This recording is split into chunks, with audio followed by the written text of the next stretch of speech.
So I just got this new brushless Ryobi toolkit. Comes with a saw, a drill, and a driver. I've really been wanting to try out the new Ryobi brushless tools. Anyway, let's get this box open.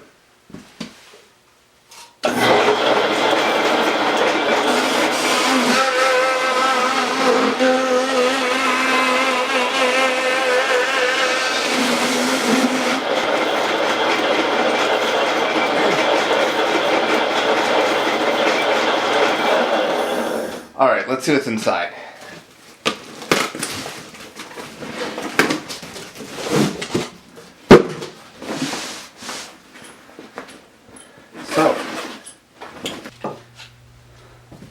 So I'm going to do the final set of tools from the brushless kit. Got the new impact driver. I'm going to compare it to the old one. You can see it's significantly shorter. See if that actually shows up in the shots. So it's significantly shorter, which will certainly help in certain situations. Now we're going to see about the amount of power it has. I've got a few different screws here. Got some pretty standard 3-inch screws. I figure that's pretty common for what you'll be driving in with these. Got some 4-inch screws. Those shouldn't be too much different. And then finally a couple of giant headlocks. So we'll see how these compare speed-wise. These will probably won't sink in all the way, but we'll give those a try. Screw started, just the tip is in, and we'll see how long the old impact driver takes.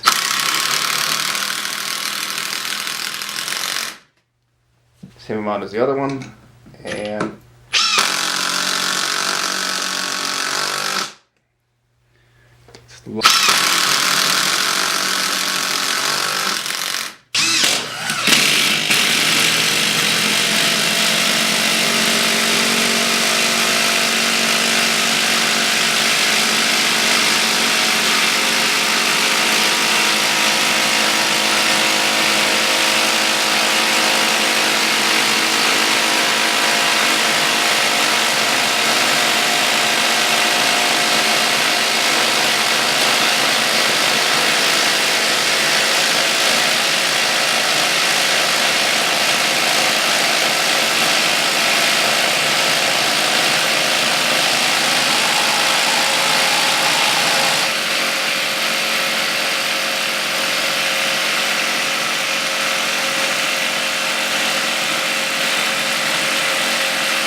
so there's the family of brushless. I'll run this one again with the HP battery. I don't think it'll make any difference at all, because for the impact tools, as long as that motor is spinning at a relatively high RPM, the torque comes from how it impacts, so you're not really bogging the motor down when you're stalling it. So it should have just as much power on the thin batteries as it does on the thick, HP batteries. But I'm going to test that out now and see. But so far, this one's definitely shaping up to be better than the old model. The only thing that's maybe not quite as good is it is a lot fatter in the back. So not that that matters that much, but this feels a little bit blockier. Sort of blocks your vision a little bit more of where the screws are and that sort of stuff. But the power and compact size and belt hook definitely make up for any slimness deficiencies. So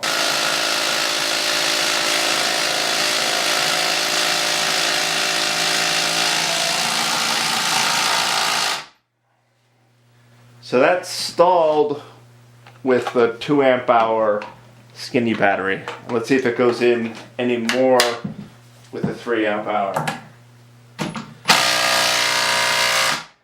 Yep, it does. So this actually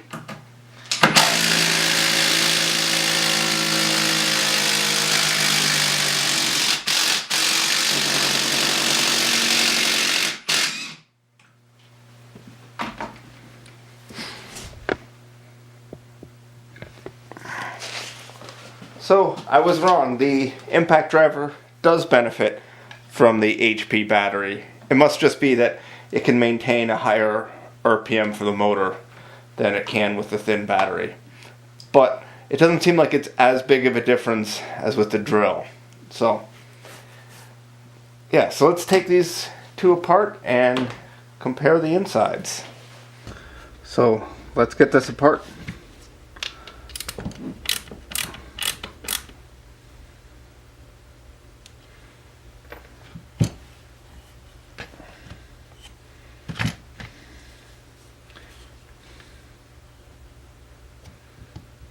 And we're in. Let's see.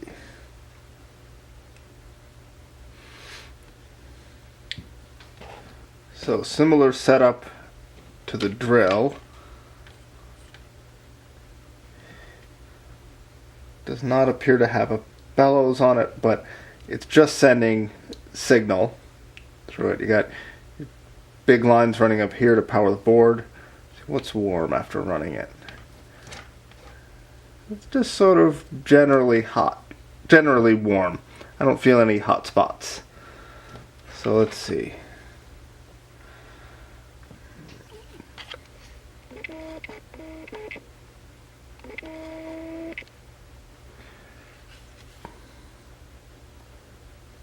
Breaking from Ryobi standard here, it says PA6 GF30. So it's saying that this is glass fiber reinforced. So it's not the ABS like the other, like the drill and saw were, which is interesting that they chose to do that for the impact. So the back Torx here are security Torx, and I don't have those with me. They're out in the basement. So I might not take apart this motor, this brushless motor, but I think the front impact part is held on by a couple of pins. Let's see if I can push those out. Yep, 1 pin, 2 pins.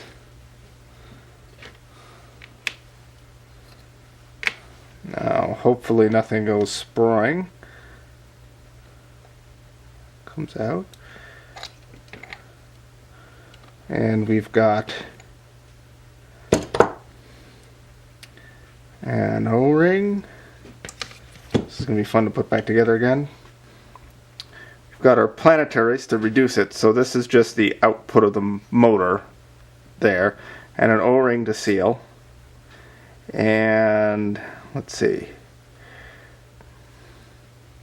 nice metal outside for the casing. It looks like it's painted the same as the saw, which was plastic, but yeah, that's actually metal. So they painted their plastic to look like metal, and they painted their metal to look like the plastic that was painted to look like metal. So here we have the inside. That's pretty simple setup. We have our, I guess this would be the anvil down here. It's connected right out to there. I don't know, I'm not going to try to take that apart. I think you need to take off this ring here, this retainer ring, and those come off hard. There's a thing in here you have to pry out, and then you never get it back on right. So I'm going to leave it as that, like this.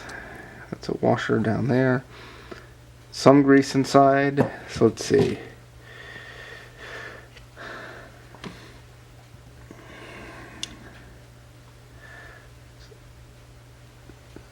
So here is our hammering mechanism.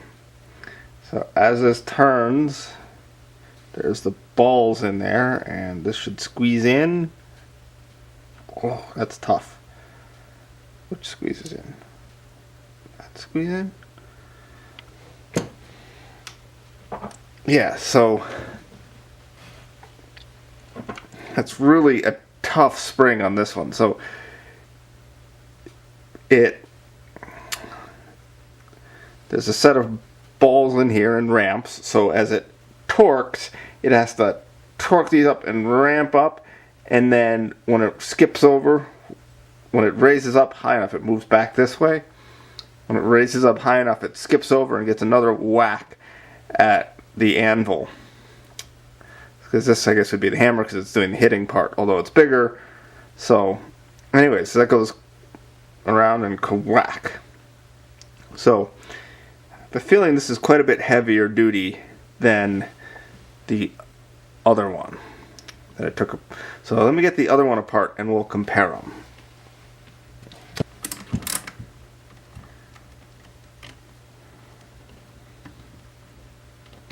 Here's the old brushed one. You can see it's got switch, no bellows on it, the whole big switching mechanism up to here. Let's see, it's actually most of the distance, well, maybe half is taken up by a shorter motor and half is taken up by a shorter impacting mechanism. Let's see, this comes out.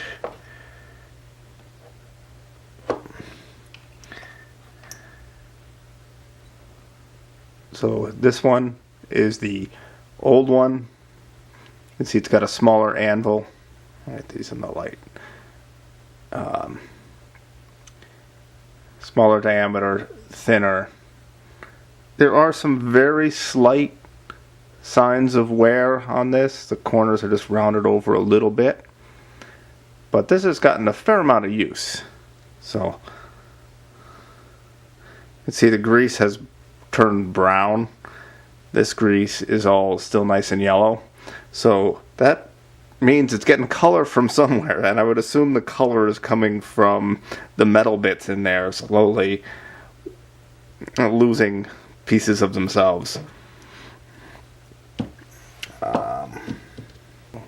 Here are the two hammers.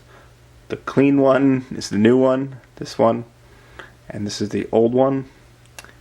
Very similar setup, and actually, interestingly, the old one looks heavier. However, yeah, it's got a much weaker spring. I'm squeezing it. This guy's, I can't even get it to squeeze at all. It's able to,